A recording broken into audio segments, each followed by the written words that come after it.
Hello, everybody. My name is Troublemaker, And I'm Rangru. and this is the 3v3 tournament of Glorious Design. And today on the NATO side we have WTF with a topspin Gaunt and 2 Fat for Airborne. And on our WTF in space side, we have random Ribar and Drrty-D. And today's map is Vastaboot, a very small, very large map. And yeah, Pact vs NATO, another an economy match once again. Economy. Everyone loves playing economy in this tourney. And there haven't been a lot of tournaments where they had an opportunity to play economy. Normally they stuck it with just destruction or just conquest. And the variety is a little bit refreshing here. Yeah, but you never see a siege match. No. Well, I think that one was kicked out for obvious reasons. I mean, I've never played a siege match that wasn't a cheese. That's pretty true. That is pretty true. They've also never really tried to balance the siege either because nobody cares. No one really. It's not. It's just an outlier of the game mode. Very, very weird. It's just it invokes one team to just camp, while the other team has to attack. Well, there's not really any back and forth. It's just one team camps, the other team attacks, making it slightly boring. Because you can just. Well, it's also the inverse of what you think it would be. The team that's being sieged should be the one that's camping, and the one that's sieging should be the one that's attacking. But it actually was inverted. Yeah, it's just really, really weird. Just making it an awkward game mode that no one really likes. No. Yeah, thank God you have Conquest and Economy. Oh god, yes. When they introduced Conquest into the game, that at first I thought this is the stupidest, shittiest thing I've ever seen. But then, I saw a few matches of it and I'm like, yeah, this is actually better. Yeah, when I saw they had Conquest, I was like, praise the Lord, yes, no more camping in destruction. I can actually attack and it enforces me to attack, and I can do my T-34 russes without getting completely destroyed and lose my team 860 points.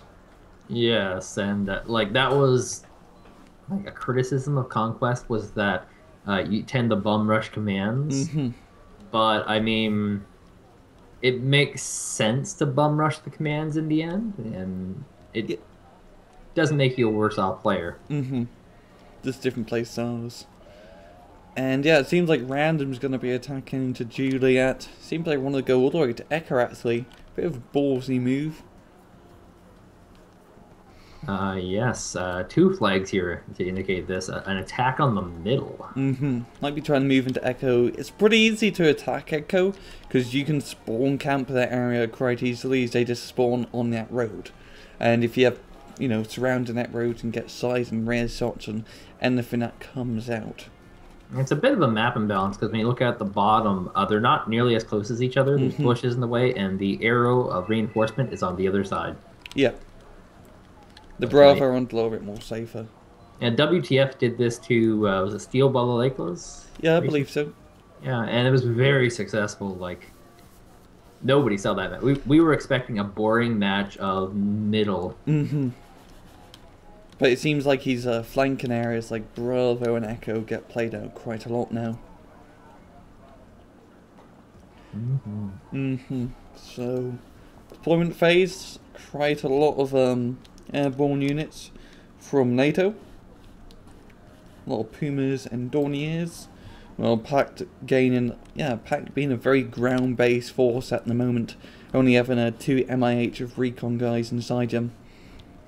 And one of the nice things about ground here is if you're not going for the middle, which you kind of want to rush to, you don't lose out. But with helicopters, since it's such a close map, if you get your AA in position, you can wipe out all the helicopters very, very quickly. Or use MiGs to do that. We might be seeing actually a MiG spam from WTF. That would not be a surprising thing at all. Just a Pact specialities now, MiG spam. Yep, match started. Any airplanes? Crusaders. Ooh, NATO bringing out, yeah, spam it seems. Let's change of pace. Oh, look what Drrty-D's doing. Oh, that's smart. That saves his makes it more faster because he's deploying that road and going to Juliet and having to go all the way around through India. He's so slick, and these super expensive MiG-31s coming out. Going to get a couple of pot shots off and an evac. Yeah.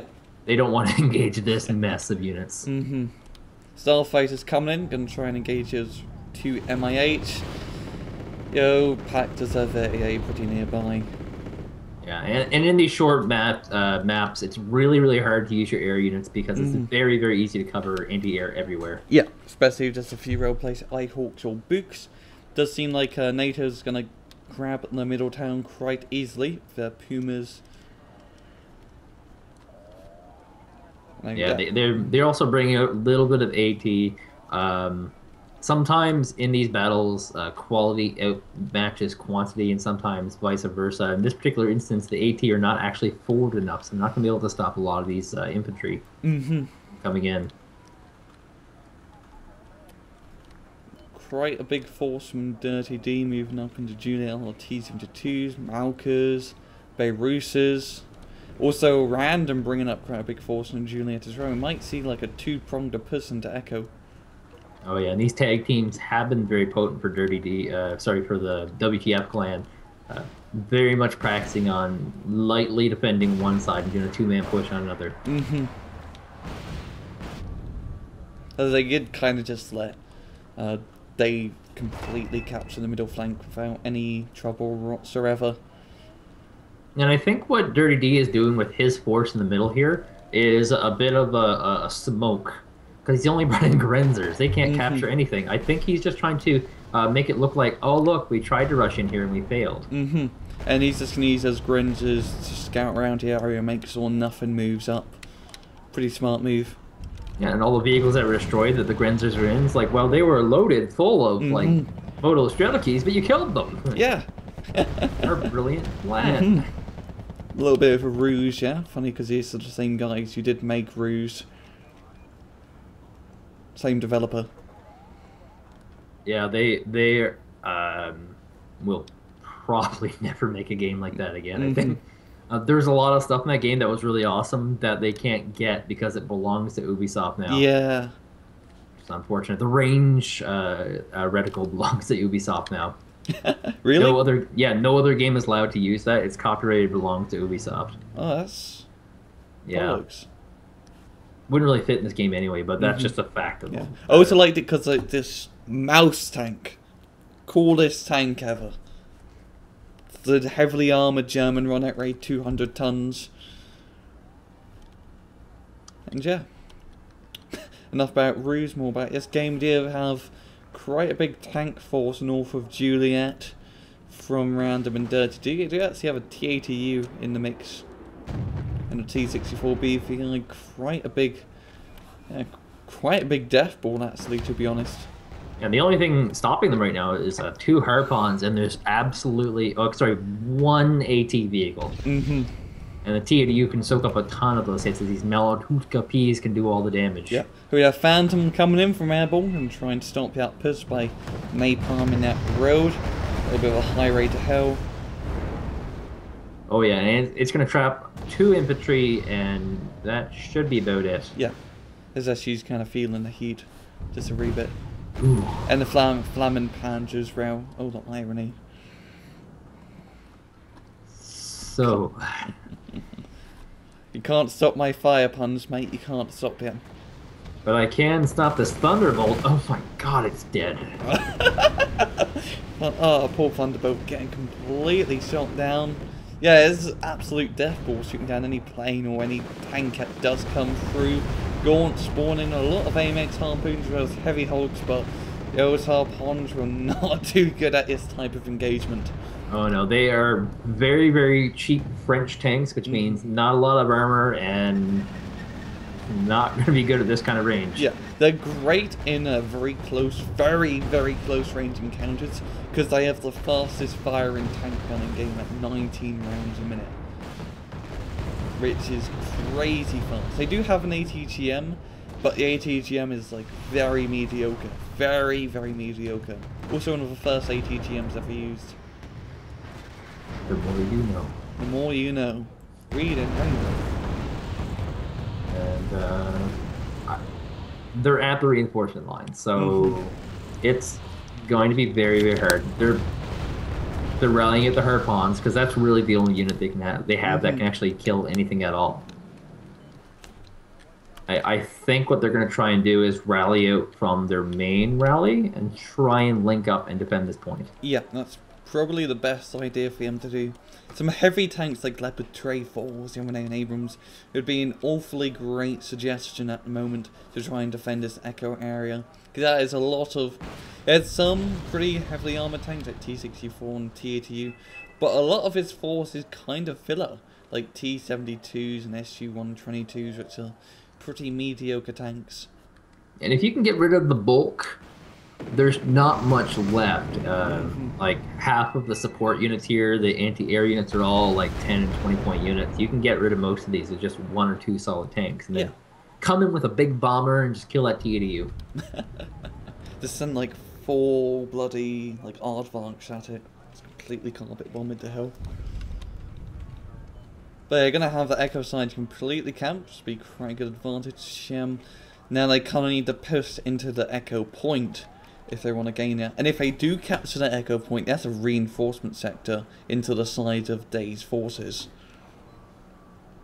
Oh yes, and it wouldn't surprise me if they start rallying out a command pretty soon. They did this to the Steel Lakeless, who have been on fire in this tournament. And it... literally on fire. Has been napalm everywhere. Yes, it's literal fire. So you can't stop the fire punch, but sorry, go ahead. No, it is your channel. But yeah, it looks like reinforcements just won't be in time right now. There will be a single AT helicopter, which might be able to pack a little bit of a punch here. But not enough to stop this death ball. Just... A lot of AA, like these Tunguskas, are making it impossible for them to deploy any of the normal counters, like helicopters or bombers or whatnot. They also have a lot of OSAs in the back as well to stop any sort of aircraft play around. They have a very good AA net, a very mobile AA net as well, to keep up with this push. And in the middle, actually, crazy situation. There's a weird flank happening with infantry having spotted the VABPC, and they might have some bombers coming in here relatively soon. Yep.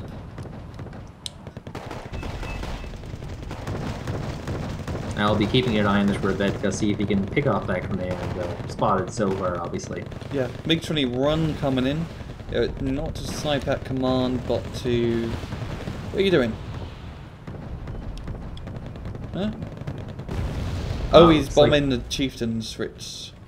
A slow AL, he didn't manage to hit the chieftains at all.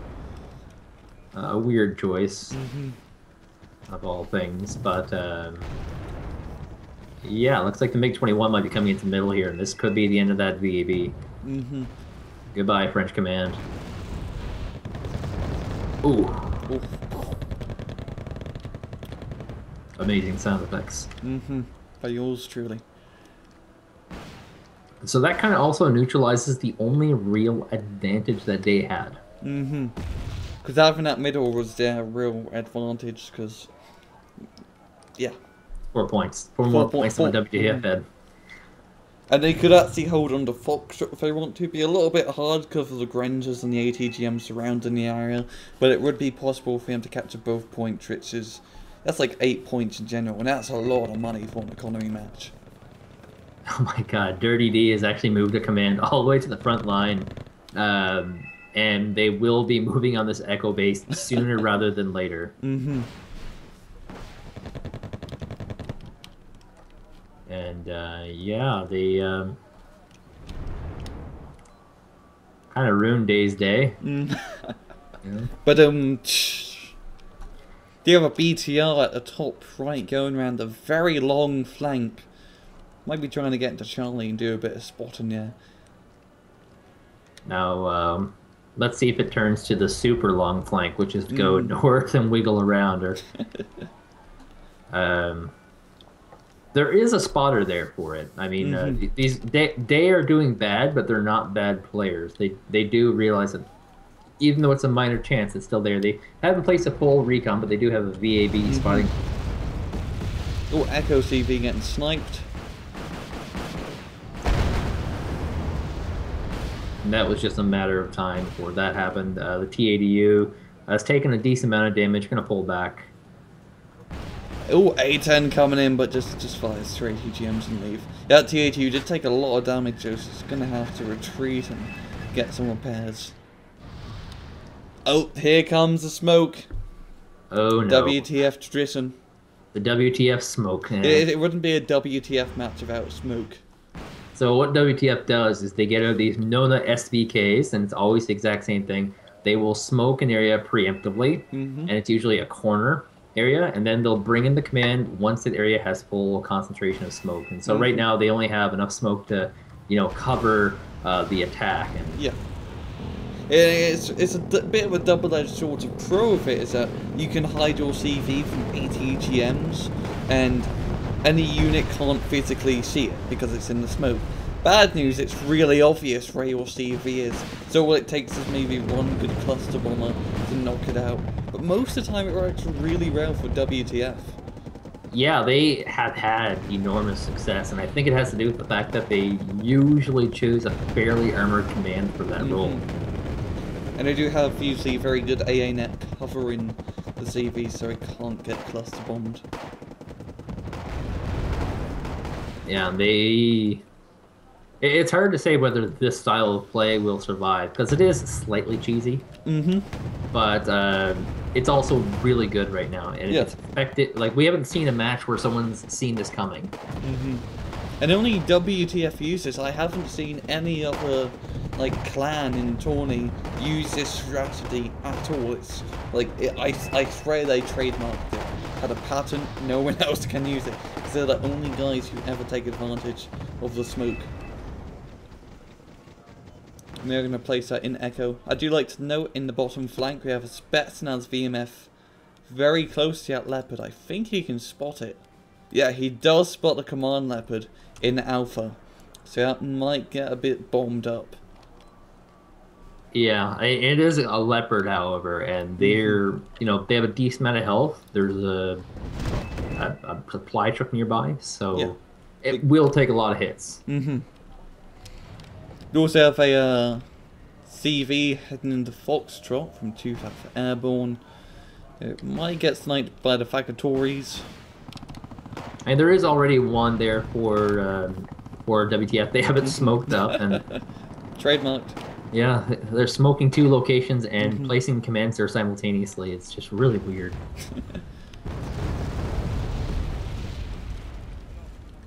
People die to not have to APM so hard, and these guys just throw in that extra amount of paying attention. Yeah, because you have to keep constantly smoking the area to make sure it does stay hidden. So you have to constantly click the mortar, click smoke, click the CV, and you have to do that every 30 odd seconds or something.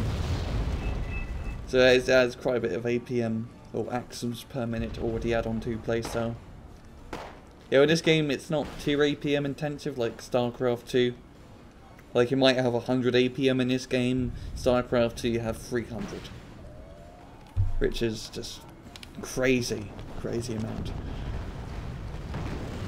Yeah, and that's, that's not the average. That'd be the pro. Yeah, the Korean. Yeah, the Korean average. And that's 100 APM is probably the pro level in this game. I think there's probably maybe 2 or 3 players who actively maintain 200 APM while playing, just because they're ridiculous players. They have everything in groups of 1, and they control every single unit on the board almost simultaneously. Yeah, which is pretty hard to do. Very hard to do. So they have taken their beachhead at Echo, and now they are creating a backflank.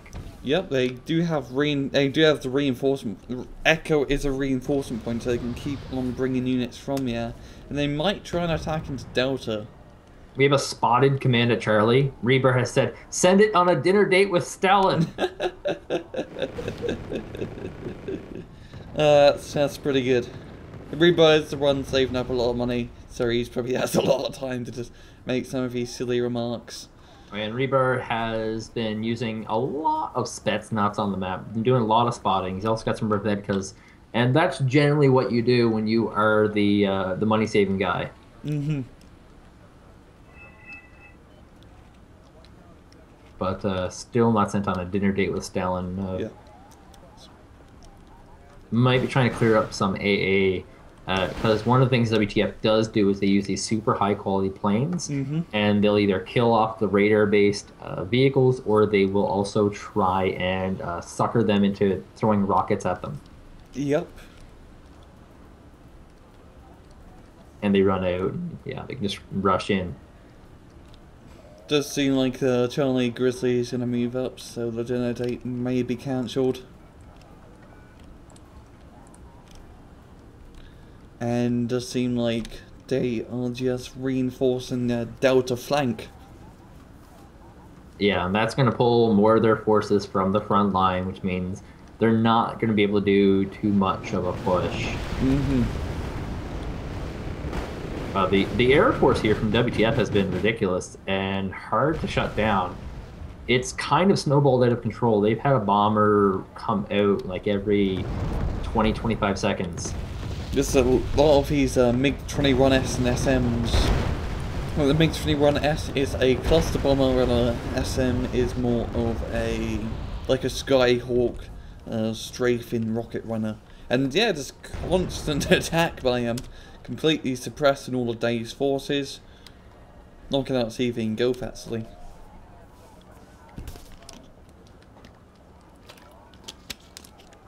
And also Alpha got destroyed at some point. The hell? Yeah, the Leopard 2. The Leopard running, yeah. A little bit dead. Yeah, and like this other command has already been spotted by that Spetsnaz. Just really, really good positions here, recon. Like it takes a lot of patience to place recons like this.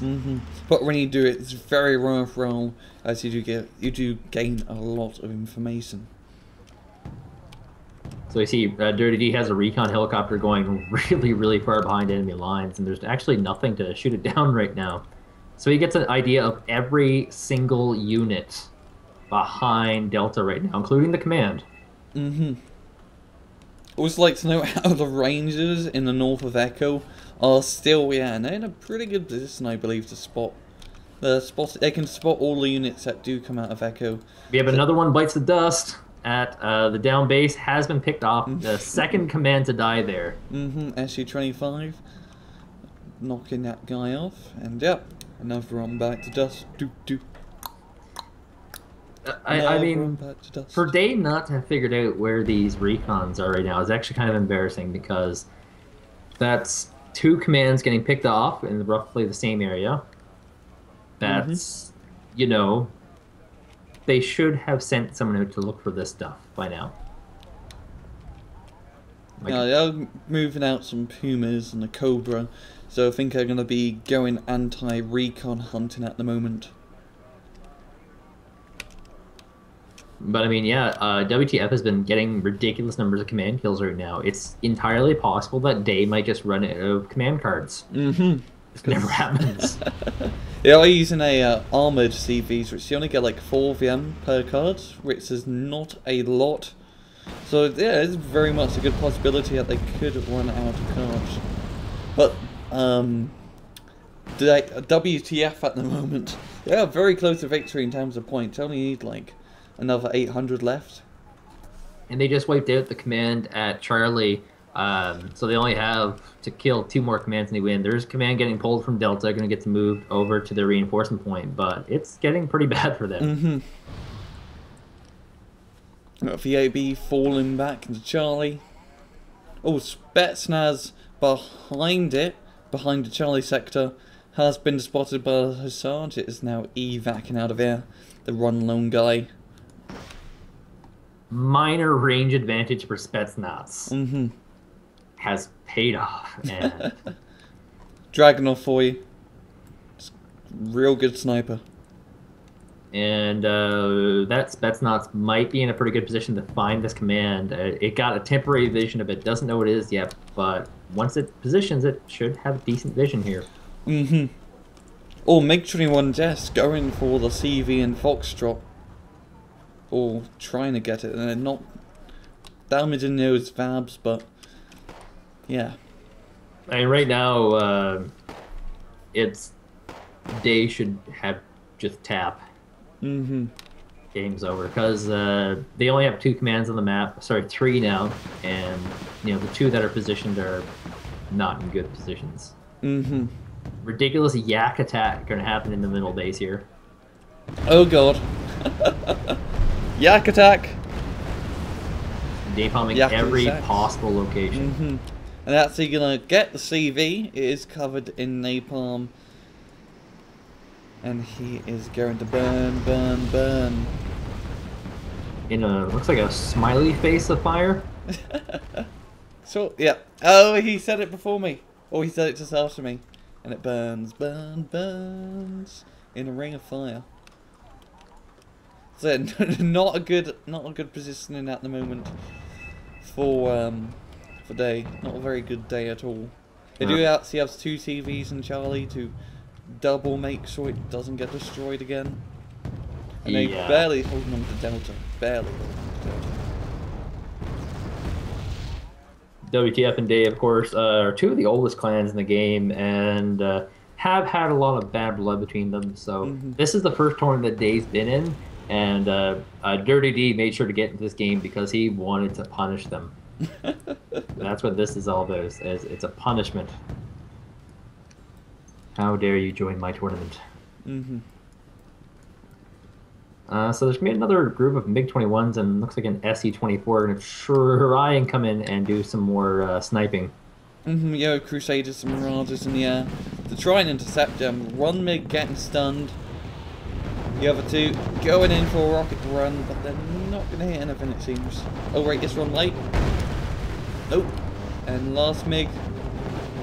Yeah, gonna stun that Roland, but that's about it. SU-25 coming in. It's an evac just as fast as it came in.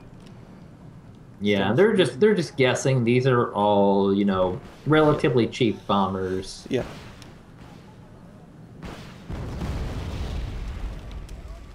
And there's only 1 CV left in Charlie. I believe that's like the only CV I have alive now. Yeah, the other ones got picked off pretty easily because they're all out on in the open on the move. The tank numbers from WTF have shrank quite a bit, and they're investing mostly on this air because they want to kill. And whoa! Whoa! They just spent all their money. They could have run, but nope. They're gonna buy a bunch of infantry BTRs. Just 17. They were so close to running, but they're just and a helicopter rush looks like. Yeah, just Drrty-D and random, just spending all their money to just they want to get a CV kill in. They made sure to hold off enough that they are still winning if it came to time, which is always good. Yeah, and that's a lot of like BTRs are probably not directly inside of him. He's just gonna completely bum rush that area for a lot of infantry. Oh yeah, and I mean, right now Day has been investing heavily in anti-air to try and fend off these ridiculous bombing runs. Yeah. Oh, MiG-21S, this might be what they need to win. Oh, that Valve getting out there just barely. Just barely. SU-24 anti-raider, unfortunately, not winding up. Looks like it's got a jam of some sort. Yeah. Oh, bunch of yaks yakking up from Delta. Making that place very fiery hell. There's also a Spetsnaz coming in behind him in line. Might try and get a command snipe. There's actually nothing here to stop it. Yeah, it's just that AMX Roland can't kill it. The only use a Tunguska. Kill.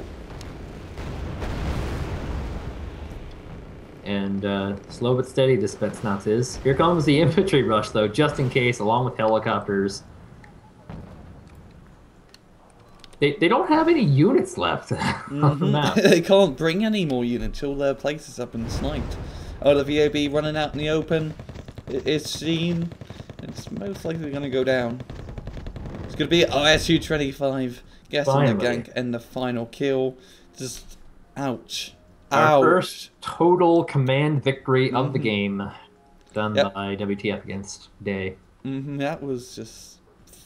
Oh, poor Day. That's a pretty bad day. Yeah, well, it was just all around. Like, you look at the scoreboard, there's a 4,000 kill difference. There's also a 2,000 command points earned difference. Like, yeah, but props to just WTF for doing a huge attack from the into the Echo, just giant Deathborn being very aggressive. That attack really worked well for them. and they will be moving up with this win to, I think, second place in the tournament. I think so as well. All round robin styles, so still more to come. Still more to come, folks. And yeah, that's all we have time for. I'm Rangru. And I'm Troublemaker. Take it easy.